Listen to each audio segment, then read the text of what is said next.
لێرە ماڵی عەبدوڵڵا ئوجەلانە لە گوندی عەمارە لێرە سیاسەتی دەست پێ کرد لە ناو گورتوخانە دەیەوێت کێشەی کورد لە ڕێگەی ئاشتیەوە چارەسەر بکات. دەولەت باخچێلی زعم مهم بوو، ئاخفتنێکی زعم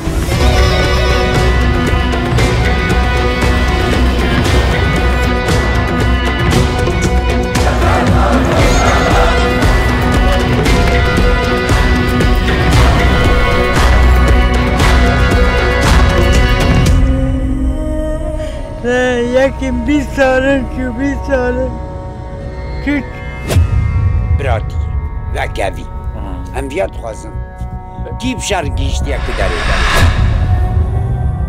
پروسەی ئاشتی لە تورکیا هێشتا ماویە تی بوتان باس بکەن.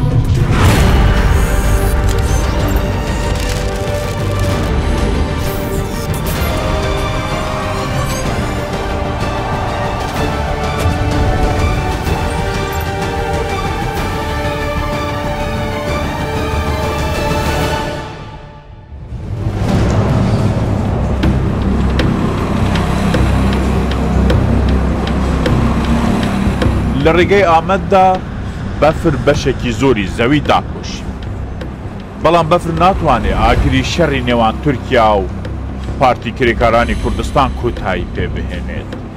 پرۆسەی ئاشتی لە تورکیا بۆ کۆتایی هێنام بە کێشەی کورد لە وڵاتە ئاسان نییە.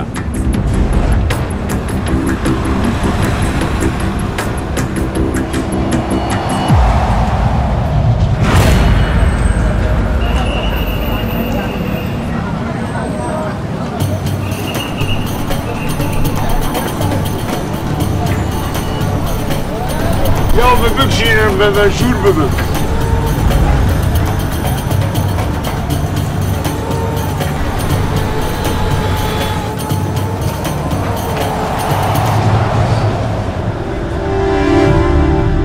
هەرکە گەیشتە ئامەد لە مەیدانی شێخ سەعید پیران بەسەر ئەم دیمەنەدا کەوتین پڕ بوو لە هێزیانی. ئامادەکاری دەکرێن بۆ خۆپێشاندانێکی گەورەی کورد بۆ نیشاندانی ناڕازایی لەسەر تێپەڕبوونی 26 ساڵ بەسەر زیندانیکردنی ڕێبەری پارتی کرێکارانی کوردستان پەکەکە عەبدوڵڵا ئوجەلان.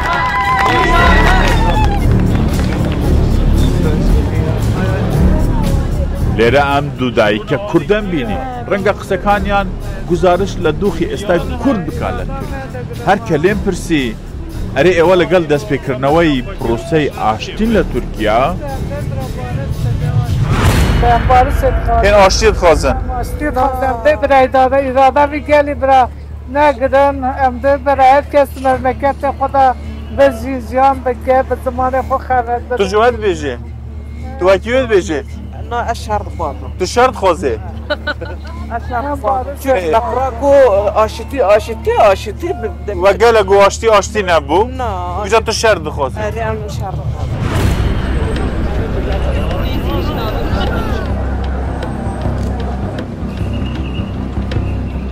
لەم خۆپێشاندانانە کە پەیامی بژی گەلی کورد بژی ئاشتی تێدا دەگوترایەوە.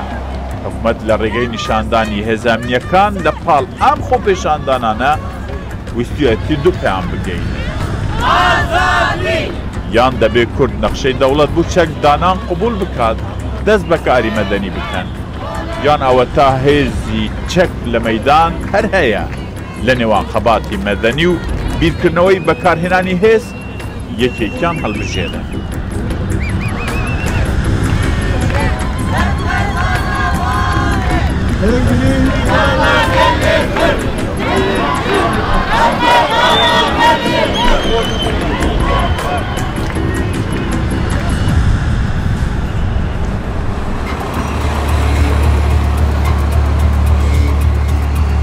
هەبوو لەوێ بە ئێمەی گوت شەڕ و کوشتن هەموو لایەکی لە تورکیای ماندوو کردووە. لە کوڵانەکانی سووری ئامەد زیاتر گەڕام خەڵکێکی زۆرم بینی قسەمان کرد بینیم کورد لە باکووری کوردستان ماندوو دیار شەڕ و هەژاری تەنگی پێ هەڵچنیون زۆربەی هەرە زۆری دەیانەوێ دەرگایەکی نوێ و بێ شەڕ بەڕووی کێشەی کووردا بکرێتەوە. هەبوو گوتی چی دیکە ئێمە تەرەفی شەڕ نابێ.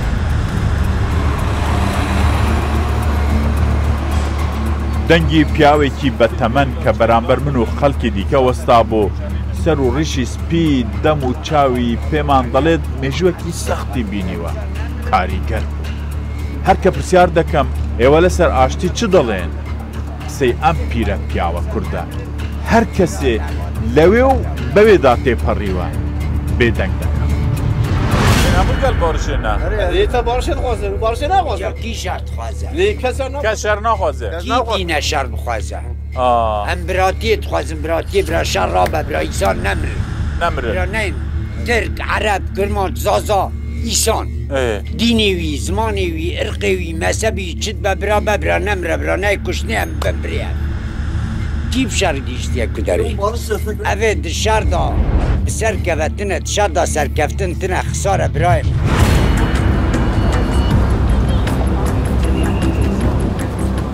هەندێک لە وڵاتن لە پیاوێکی هەژاری کورد نزیک دەبمەوە لەو ساتە بە پرسیارێک بڕیاری کورد لە باکوور دەخەمە دەستی و ئەو چ بڕیارێک دەدات سیدات زۆرمەلی دەڵێ ئەمە خۆشکردنی ئاگری شەڕ نییە لە بەردەم مندا ئەگەر بە ناوی کورد بڕیار بدەم ئەوەیە قسەی من بەسە دان چوونان بەحەو این خلاص بوون ریشان بوونە نام تونەوە نام بکن حاڵێ نەبیەوە با چ مایەدا نەها ئەمرێ کووردا دەستە دابێت تو چ بکێ ئەو ئەمرێ کووردا دەستێ مەدا بە دخوازم باشتی چێ بە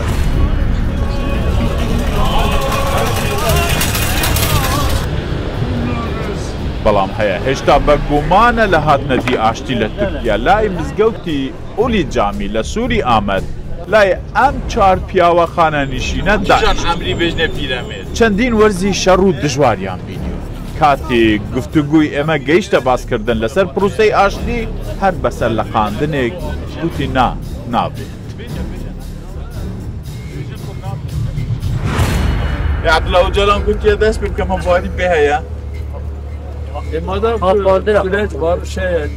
خاپاندنە حەجی حەجی گوێژە خاپاندنە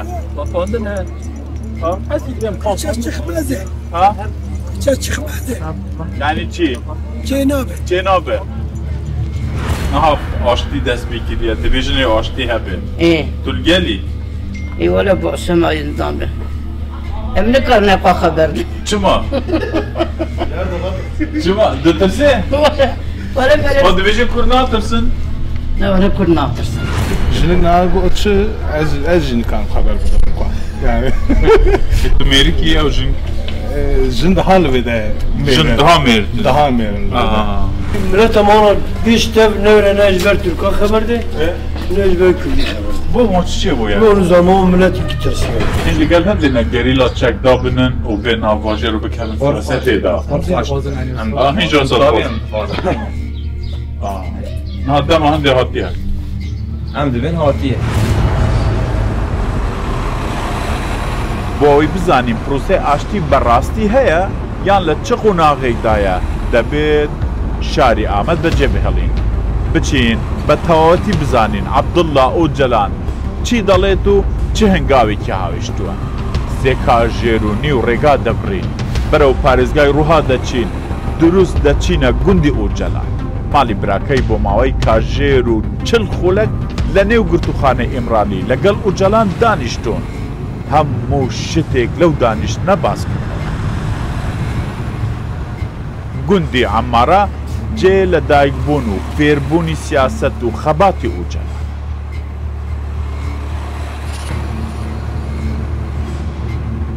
هێشتا لە هەموو کۆڵانەکانی گوندەکە باسی تەمەنی منداڵی ئۆجەلان دەکەن ئەم ژنە کووردە لە دەروازەی گوندەکە ڕێگای گەیشتن بە ماڵی ئۆجەلان و براکەیمان پێ دەڵێت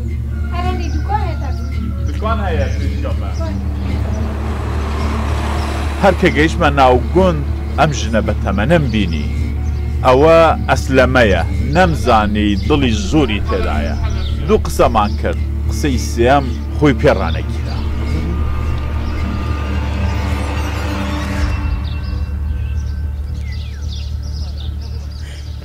یەکم 20 ساڵن 20 ساڵن کچ پەرقۆڵەوێ کس نبینه پر زوره آندی تو چو 20 ساله همه لاهی تبو لاکمه پر زوره تا خواهی که گربه کی و سری پیوندک کسی با کریه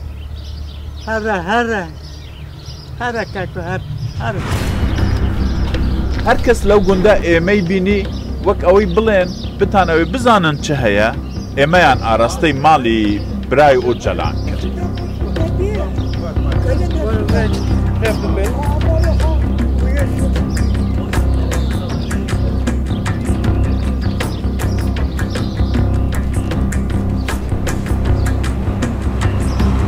ماڵەکە لە کوتایی گوند بوو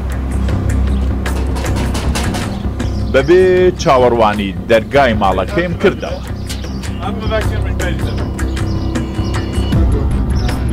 ئەمەیە محەممەد ئۆجەلان بەسەر و سیما زۆر بە براکەی دەچێت 74 ساڵە لەم گوندە دەژیت گوتی گوندەکە خانووی زۆری تێدا هەیە خەڵکی کەم گوتم بۆ پرسیارێکی زۆر گەورەی ئێستای تورکیا هاتوومەتە لای تۆ ڕووسەی ئاشتی لە تورکیا هەیە هەر کوردێک دەستدا دەبینێ دەستە دەگرێت دەبێژێ ئەف ڕووسا ئاشتی دەست پێ کردیە بەرز ئۆجەلان بخۆت چ دەبێژێ ئەم ژێ پرسیارێشتە بکەم ئەس باشتانمە ئاماجێبە نیەتە ڕاستە یعنی نێڤ هەیە هەمە بخات تشتێک لەوتێتن نێە نێڤیشتن نێە چارەسەرە دەبێنە هەم چارەسەریە نێڤێ چییە دکێت چ بوێ این تشتێکی هاتی ڕاستەڕاست بگەر ڕاهاتی گوتن تنە هەیە تێنە بەرکی وڕۆ هەیەتە بەرکی پارتیە کوردان ببین محەممەد ئۆجەلان منی بردە ژوورەوە و مەبەستی بۆ وەسفی دخ و ناغی ژیانی سیاسی براکەی بکات بەرە بەرکی بەربێسی تالیمینە ناکرد ئەمە بە 15 ساڵەتی ماسن سەرۆک لە کوچ دیویە هەر تشتی ینی بەری 15 ساڵە تە باوەڕ نەدیکرد نەها پشتی تەدیتە ئەرێ یعنی سەرۆک ڕوحی بیدە بارشێک ئاشتیەکەیە تاوەکو ئێستا محەممەد لە هەموو کەس زیاتر براکەی لە گرتوخانەی ئیمرالی بینیوە دەوێت بمانباتە ماڵە کۆنەکەی کە مێژووی براکەی و خۆیان لەوێ تۆمار کراوە چەند خەڵکی گوندی ببوون گەریلا هەفت حەی شەهید هێنە دیژی نظامە یعنی بڕێ ئەچاو بچم خۆدیت بڕە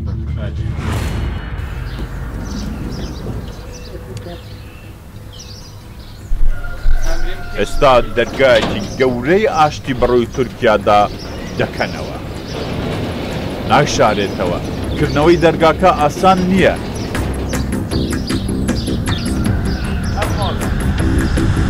بەڵام پێدەچێت بەهاری ئەم ساڵ بوو کوردی باکوور جێواز بێت ئەمە سەرۆک دەبرداما خانی خوانیوارێ ئەم لەvê حەوشی هاتنە دنیا یعنی ئەم لە کورد دیاتم دێکۆ باێن بڤارێ جێنە لەvê حەوشی ژیانەمە بە حەوشە بڵێ بکرد لێوارێ بسم الله دوعا بکەن محەممەد دەرگای ژووری خەباتی سیاسی براکەی عەبدوڵڵا ئۆجەلان بۆ ئێمە دەکاتەوە هەرکە بە ژوورێ دەبین ژوورێکە پرە لە دەوەریەکانی ئۆجەلان کە ڕەنگە لە هەموو تورکیا بەس لەم ژوورە ئەوەندە یادەوەری ڕێبەری پەکەکەی تێدا هەڵگیراوە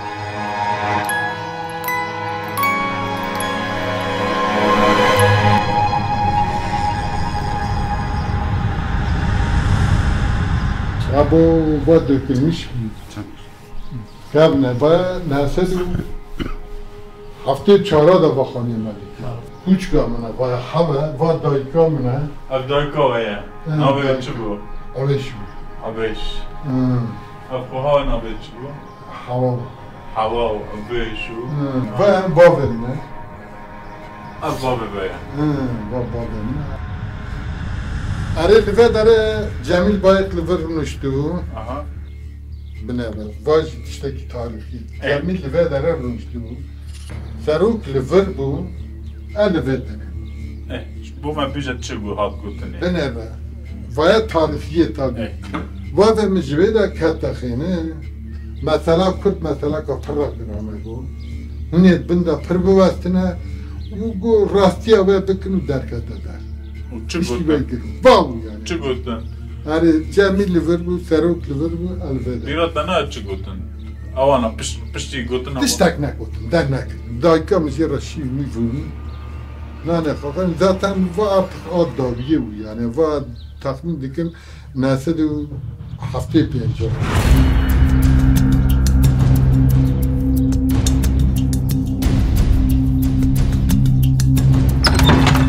ئەو دەرگایە بەڕووی ئاشتیدا لە تورکیا دەکرێتەوە هێشتا پرۆسەکە ڕوونتر نابینرێت دەبێ ئەو پرسیارە لە محەممەد بکەم ئەگەر تورکیا ڕازی بوو و جەلان پەیامی ئاشتی ڕابگەینێت قەندیل بەگوێ ڕێبەری ڕۆحی خۆیان دەکەن Merhaba başına tıkın, az kurdacı başına tıkın, kurda gerisi. Yani keç serupmuş kenetini ama az döveyim varaki devlet ve rastiyen neke. Hasta kama bakuna davet edin. Aştiyaka rasta rast şeve. بێژە قەندیل وێ چەکیە خۆ دەینە و بێن Eğer devlet de takip bükün. Eğer devlet rastiye bükün. Hamle ne aşıka çoğulayım. Ama rastı bu vese. Bana rastiye bükün doğrum da kurda da derman.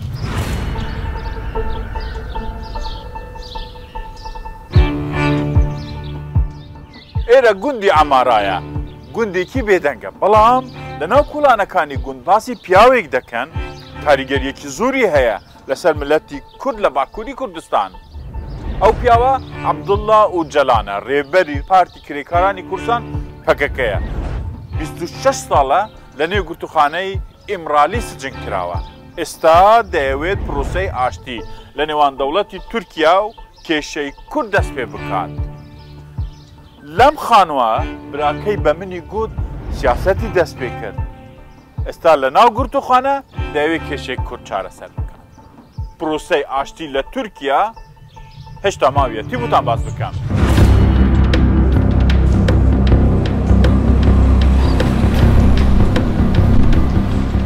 لە ئامەد بووین کە شاندی ئیمرالی پلانیان دانابوو سەردانی باشووری کوردستان بکەن تاوەکو پەیامی و جەلام بگەینن بەسەر و بارزانی لە یەکێک لە هۆتێلەکانی ئەو شارە پەروین بولدان هاوسەروکی دەم پارتی و شاندەکەم بینی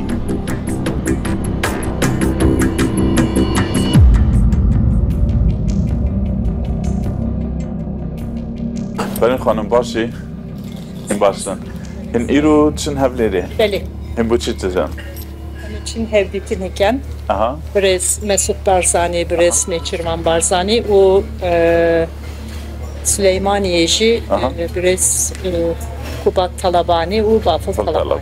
Ve peyama Barez Ucalan veya? Beli, beli. Çi diveci peyam? Hem slavet ve heye, hem jî ve süreci giringe, ev süreç gelek giringe, düşünceyet ya Barzaniyan gelek mühime go, em için hevditin ken. Pervin Xan, ev proseye ser digri?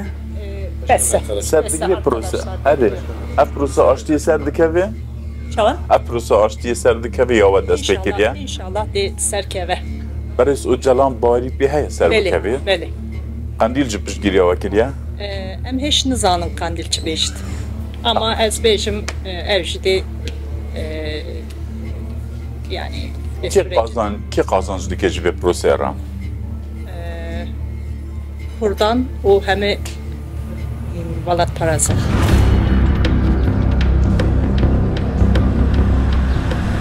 محەممەد کامچاک لەسەر دیدارەکانی لەگەڵ سەروک بارزانی کۆڵ تڕ قسە دەکات. گەرەک هەولێر تێ بکەوێ vê prosê. Hevli yani hemen demeyle biraz Barzani yani Peşengeki lidereki kurdayı. Evet. Bu Barez Ucalan gotiye herin geliyorinen. Hadi ve tapyane ki berfrehi serbedir. De. Milletvekili amede. Beriyan haj milletvekili ke bu Barzani pişmame mine. Barzani pişmame hame yani. Pişmame ve ya.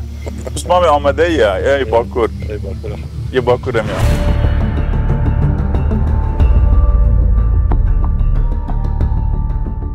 بە گوێرەی زانیاریەکان لەبەر پرسە باڵەکانی کورد لە باکووری کوردستان پەیامەکانی ئۆجەلان باسی نەخشە ڕێگای پرۆسەی ئاشتی دەکات لە تورکیا ئەویش بەم هەنگاوانە دەبێت. عەبدوڵڵا ئۆجەلان لە کوتای ئەم مانگە یان لە سەرەتای مانگی ئادار پەیامێک پێشکەش دەکات. لە پەیامەکەدا داوا دەکات پەکەکە چەک دابنن. قەندیل لە ڕێگەی کۆنگرەیەکی حزبی پاڵپشتی پەیامەکەی ئۆجەلان دەکات ڕای دەگەینێت چەک دادەنێن. هەنگاوی دووەم گەریلاکان کە ناویان لە لیستی تورکیادا نییە خۆیان ڕادەست دەکەن و دەگەڕێننەوە. ئۆجەلان هەر لە ئیمرالی لە گورتوخانە دێتە دەرێ و لە خانوویەکی تایبەتدا دەژیت. ڕێگای گەیشتن بە ئۆجەلان ئاسانتر دەبێت. ئێدی پەکەکە دەبێت تەنیا خەباتی مەدەنی بکات. Diyarbakır dergeli, Diyarbakır dergeye, bir rahmet mehelaneye, mezgenimin uhdeye, bin uladı dilheye, hakikati çizmeye, elinazi ilinazi. بەرپرسێکی باڵای دەم پارتی لەسەر ئەم نەخشە و پلانە بە ئێمەی گوت پرۆسەی ئاشتی و خەباتی مەدەنی سازشکردن نییە لەسەر مافەکانی خۆمان بەڵکو مافی گەلێکە دەبێ بە ئاشتی بژین.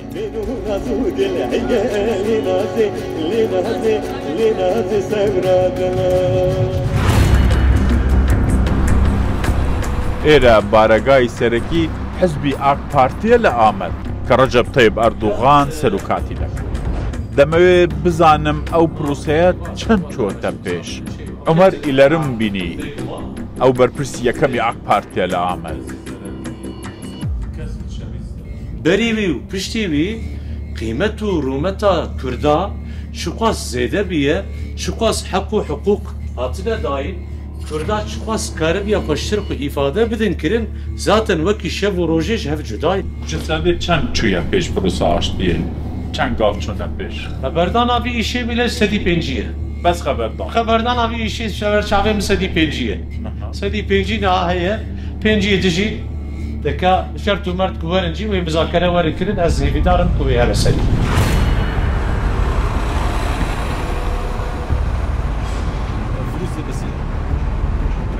چارەسەری پرسی کورد لە تورکیا بەبێ چەک پیاوی خۆی دەوێت. چت بێژێت بێژە بارشوێ چێ ببێ ئینشاڵڵا بیزنا خۆدێ یعنی تای بەردەوان چێکە تا بەردەوان چێکە بەس ئەو چێ دکە دەستی دایە چێکە ئەو چێت دوبێژە چێ بکە ئینشاڵڵا بیزنا خۆدێ قسەی موسا سنۆ شۆفێری ئەم تەکسیە بەشێکی پلانی ئەمەی گۆڕی دەبێ بچینە ئەنقەرە.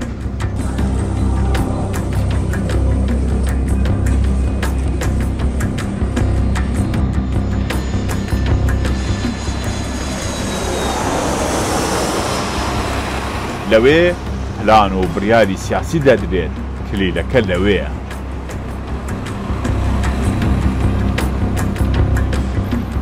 لە 2024 کاتێک خەڵکی تورکیا و سیاسیەکانی لە خەو هەڵدەستن دەبینم پیاوێک قسە دەکات هەمویان تووشی شۆک دەبن. ئەو کەسێکی ناسراوە بەڵام قسەکانی تورکیای هەژان. ئەوە دەوڵەت باخچەلیە گوتی وەرن با کۆتایی بە کێشەی کورد بهێنن. ئەمە ناوەندی سەرەکی حزبی نەتەوەپەرستی تورکیا مەهەپەیە لە تورکیا ئەوەی کەس چاوەڕی نەدەکرد لەم حزبە ڕوو بدات ڕوویدا. دەوڵەت باخچەلی سەرۆکی ئەم حزبە بە قسە و هەلویستە توندەکانی لەسەر کورد ناسرااو بوو. باخچەلی ئێستا هەموو تورکیا باشتر دەبینێت. خۆی داوای کرد دەبێ ئۆجەلان بێتە پەرلەمان قسە بکات کوتایی بە شەڕی 40 ساڵەی نێوان تورکیا پەکەکە بهێنێت. لە تورکیا ئەمە تەنیا قسەیەکی سیاسی نەبوو باخچەلی کردی. ئەمە بوومبەلەرزەیەکی گەورەی سیاسی بوو. شوکێک بوو هەموو سنووری سیاسی لە تورکیای تێپەڕاند بوو. چونکە باسکردنی ئاشتی لە تورکیا لەگەڵ کورد خەریک بوو ببێتە خەون. پرۆسەی ئاشتی لە تورکیا هێشتا ماویەتی بووتان باز بکەم. بۆی زیاتر لە هەڵویستی سەرۆکی تورکیا لەسەر پرۆسەی ئاشتی بزانین سەردانی پەرلەمانی تورکیا دەکەین لەوێ کەسێکی نزیکی ئەردوغان دەبینم کە خۆی لێی بیستووە لەسەر ئاشتی لەگەڵ کورد چی گوتووە.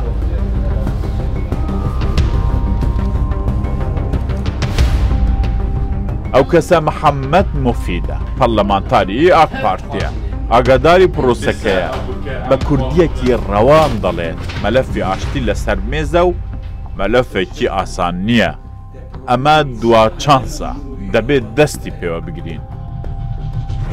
هەیەم ژە ئەنقەرە دەرکێت یەک و دوێ ئاشتی هەبێتن این سەدا چەند ڕاستن ژێ بابەتێدا دەولەت ئەگەر کوغەلەتی نەکەن هێویدار ئەگەر کوغەلەتی نەکەن ئەزەلی دەبێژم ji بۆنە دەولەتێ نابێژم ئەشتەرە دکارم سۆن دێ چ بخوازی ئەس بکەم کو ڕەجەب تەییب ئەردوغان تڤی قۆنیادە زەح سامیمیە واللهی نە ئەو بی تو کەسێک نکاوی سافی بکە ئەویژی بزانن یانی تەشوان گۆداری کردیە کو سامیمینە مەژوان گوداری کردیە دەولەت باخچەلی زعم مهم بوو ئاخفتنێکی زعم ڕەت کرد و ئەگەر ئەم ئەوی مەسەلا هاتوخوازن ئەم سافی بکەن وەرن ئەوی باخبن شکیرا گوش عبدالله جلال را گوت خوازی وره باخوی و جلال دکاره چه بکرد پروسه آشتی؟ امروزا تخمین ما زیاده صدان پیجیان جورتر اوه که جلال جاره هاکی پیجی اویش هاکی صافی بکن. محاطب ما قندیل نینه قندیل چونکه حتی سلاح خبرنه دش خو امپران آخرن. کیا مخاطب دولتنا؟ و جلال؟ یعنی او جلال دولت بخشلیجی ماده موسا بود حقی وی هست چون که سری واجی اوی مسئله ها اوی چکیریه اوجی مرا مهمه یعنی وقتی که باخبی و صبح دوست با کس گذاری و نه که اوجی نابی تشتکی اف شانس ختامه جنها پیدا اینتی شانس نینه جاری ها چی بو چی نبو ایدی ویش هم مسئله که باشه